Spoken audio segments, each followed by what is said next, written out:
Hey guys, welcome to Moose's Machinery. Today's video I'm going to be discussing using a 4-jaw chuck and just some tips and tricks. Now, this particular part, we do have a hole drilled in one end and we have to turn her around.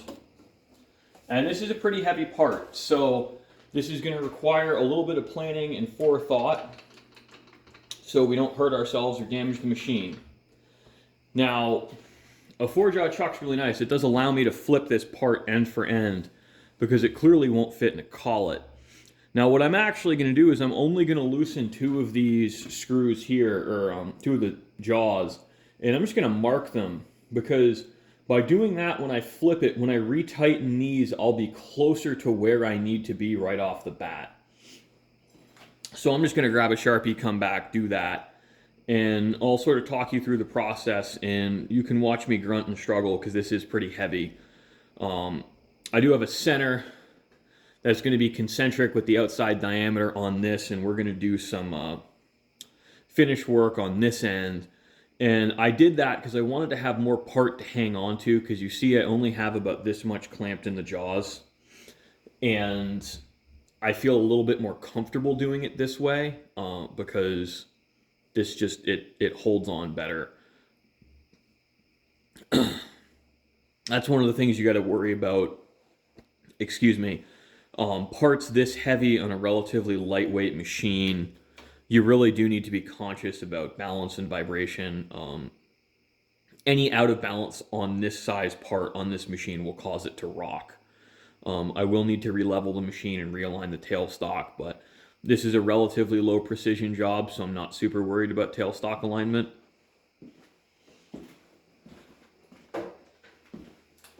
So, mark. Now I'm also using the cross slide here as sort of a support, so that if we start to lose it,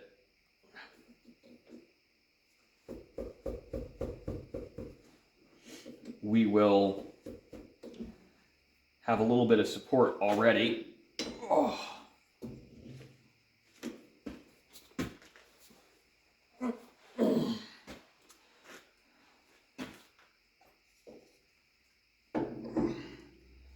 So you see, this can be a somewhat physically demanding job at times.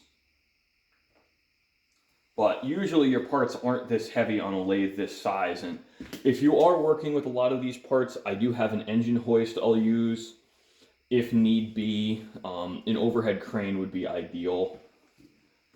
But since this is not the kind of job I do very often, it doesn't make sense for me to invest a lot of effort into supporting these type of tasks.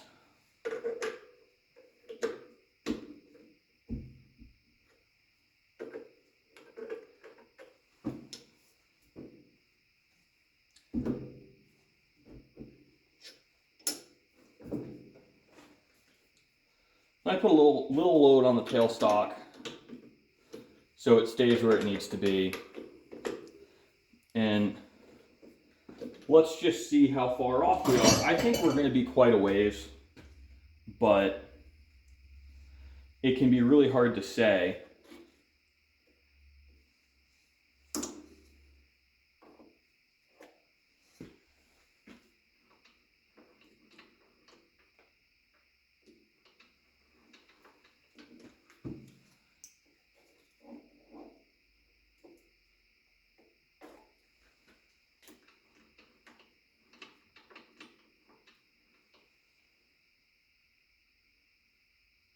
Now you guys aren't really going to be able to see the dial indicator from that angle, so I'm going to move you.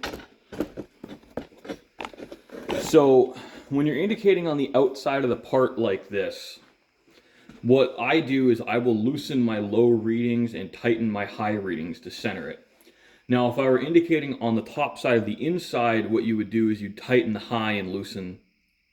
No, you'd tighten the low and loosen the high. But for outside diameter, what we do is we loosen the low, tighten the high reading when indicating on the top of the part like this. So our high reading is right here. So I'm going to snug that. And I'm going to loosen this.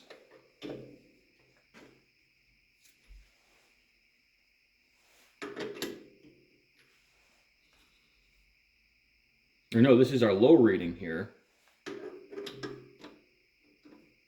Sorry guys, it's easy to be brain dead. So tighten, loosen, tighten,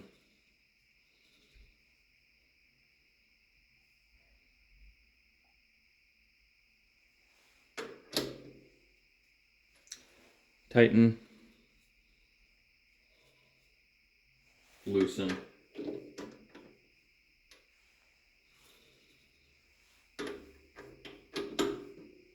tighten, loosen. Now I always just go with what's in line with the jaw, because I find that if you try sort of splitting the difference between the two jaws, you wind up chasing your tail. But you'll see here, we've got basically half the error we started with already. And this process just doesn't take that long once you're more comfortable with it. I'm going to use my larger key so I can get some more leverage.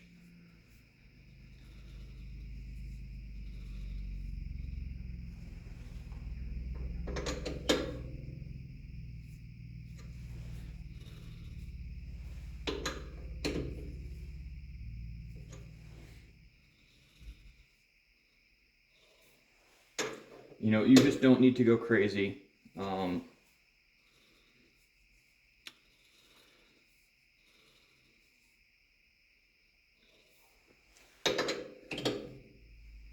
And just remember, make sure you're actually working the jaw opposite.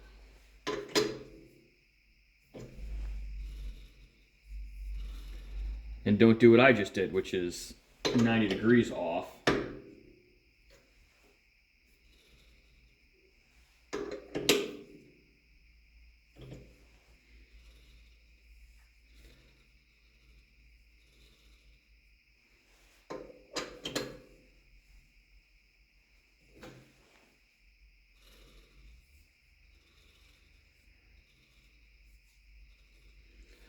So we're within about 1/1000th of an inch now.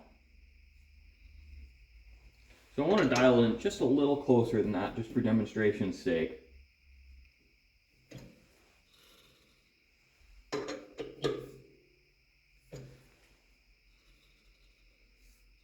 Yeah, so you know, that's just about 1/1000th. Not bad. You know, for 99% of stuff, I would say that that's pretty acceptable. But you know, not for everything.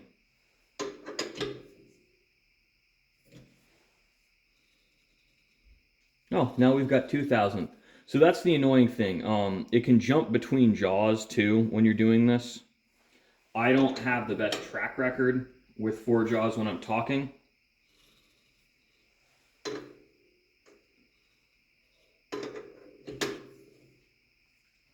And this piece is also going to be slightly out of round due to the vibration when I started machining it. So that's not helping. It is a little bit oval.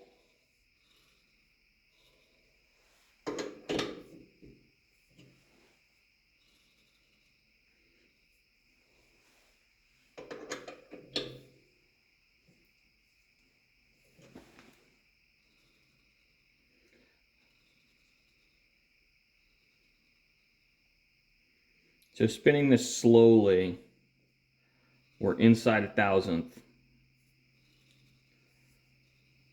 So I'm just going to tighten my highs now, instead of loosening my lows. And what you see now is we're within 1/2,000th. So this really doesn't take that long. I mean, 10-minute video, talking, being distracted, chasing your own tail. This works reasonably well for reasonably accurate work. A more accurate dial indicator makes it easier. And a good chuck key. So thanks for watching, guys. I hope you enjoyed and found this educational, and hopefully this helps some of you guys who are intimidated by a 4-jaw. It's just not that hard. Most normal size parts I can do in about 5 minutes. So, as always, it's a pleasure getting to share this stuff with you guys. Happy New Year.